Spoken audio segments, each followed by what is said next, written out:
Hello friends, मेरा नाम किशोर कुमार है और आज हम लोगों का टॉपिक जो है क्वांटम नंबर पर है।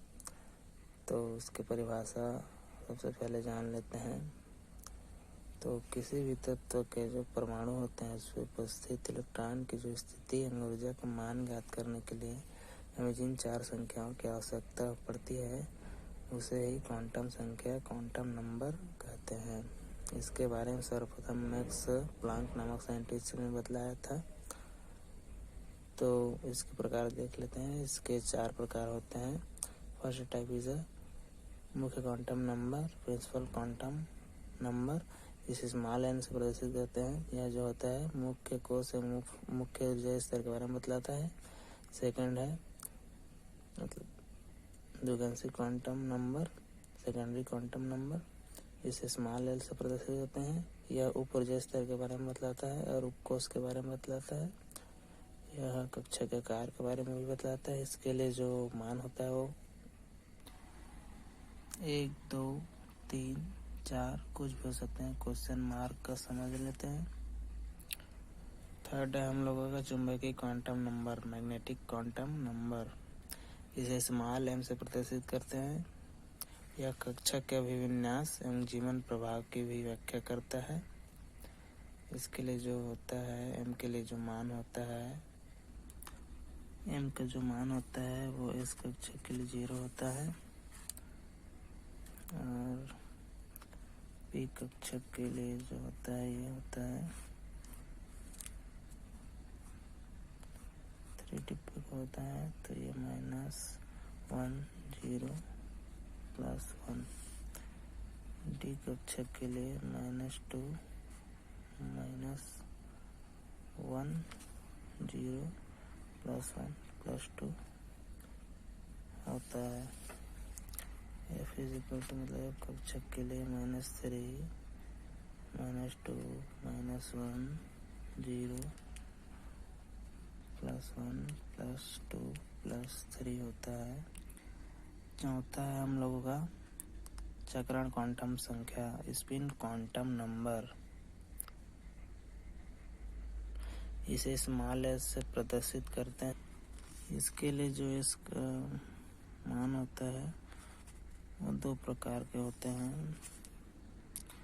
फर्स्ट है यह 2 प्रकार का होता है। फर्स्ट अपन देखते हैं इसका दक्षिणावर्त।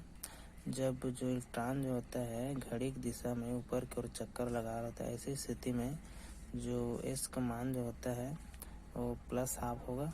और सेकंड जो है वामावर्त, जब इलेक्ट्रॉन जो है घड़ी की दिशा में नीचे की ओर ऐसी स्थिति में रहेगा नीचे की ओर, तब एस का मान जो होगा वो -12 होगा।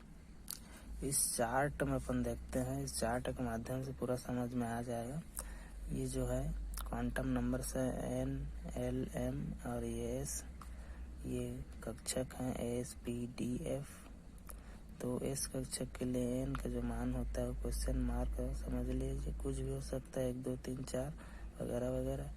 और सभी के लिए एन का मान जो होता है वो कुछ भी हो सकता है। एस, पी, डी, एफ कक्षक के लिए एस कक्षक के लिए जो एल का मान होगा वो 0 होगा, क्योंकि 0 होगा। और पी कक्षक के लिए एल का मान जो है 1 होगा। डी कक्षक के लिए एल का मान जो होगा वो 2 होगा। एफ कक्षक के लिए एल का जो मान होगा वो 3 होगा।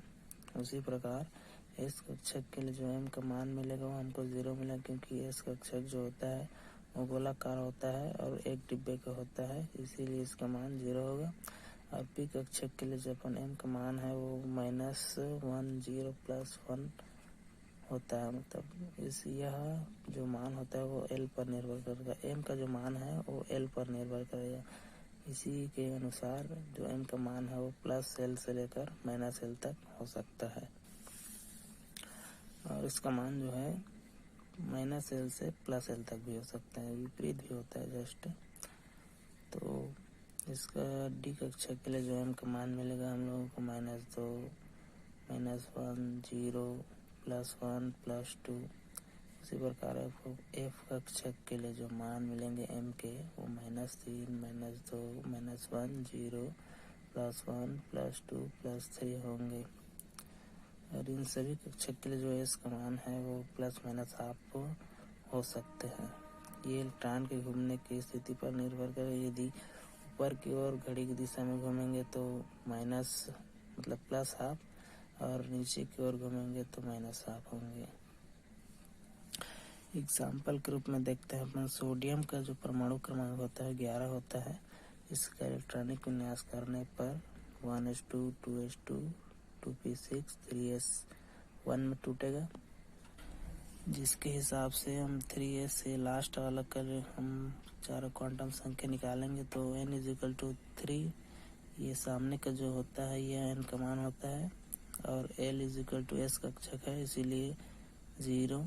m जो होगा वो 0 होगा क्योंकि s कक्षक है। s कक्षक के लिए यहाँ देख लेते हैं, s कक्षक के लिए m का मान जो है 0 है और s +½ क्योंकि इलेक्ट्रॉन जो है घड़ी की दिशा में ऊपर की ओर घूम रहे हैं क्योंकि 3s में सिर्फ एक इलेक्ट्रॉन है, तो ऐसे ही इलेक्ट्रॉन भरा जाएगा जिसके कारण इसका मान जो है वो +½ आएगा। सेकेंड एग्जाम्पल देखते हैं 2p6। इसमें जो होगा n=2 होगा क्योंकि सामने में ये है n का मान, l=1 क्योंकि p कक्षक है। ये देखिए p कक्षक के लिए l का मान जो है 1 है और इसी में p कक्षक के लिए m का मान देख लेते हैं तो m +1 होगा क्योंकि 2p6 है तो p कक्षक 3 डिब्बे का होता है जिसमें इलेक्ट्रॉन जो है वो 1, 2, 3, 4, 5, 6। तो इस इलेक्ट्रॉन के लिए हमने निकाला तो इसमें ये +1 आएगा और इसका मान जो है वो -½ होगा क्योंकि इलेक्ट्रॉन जो है इस डिब्बे में नीचे की ओर घूम रहा है, मतलब घड़ी की दिशा में नीचे की ओर, विपरीत की ओर। तो क्वांटम नंबर ज्ञात करने के लिए हमें सर्वप्रथम परमाणु क्रमांक, तत्व ये ज्ञात होने चाहिए, इनके इलेक्ट्रॉनिक विन्यास आने चाहिए, आपबव का नियम पता होना चाहिए, इलेक्ट्रॉन कैसे भरे जाते हैं उंड का नियम आना चाहिए, पाउली का अपवर्जन सिद्धांत और बहुत सारे इसके नियम हैं। इस चार्ट को याद कर लो, फिर आप लोगों को इसके मान निकालने में आसानी होगी, दिक्कत नहीं जाएगी। तो दोस्तों ये वीडियो कैसा लगा आपको कमेंट बॉक्स में ज़रूर बताएं। धन्यवाद और वीडियो को लाइक, शेयर, कमेंट ज़रूर करें।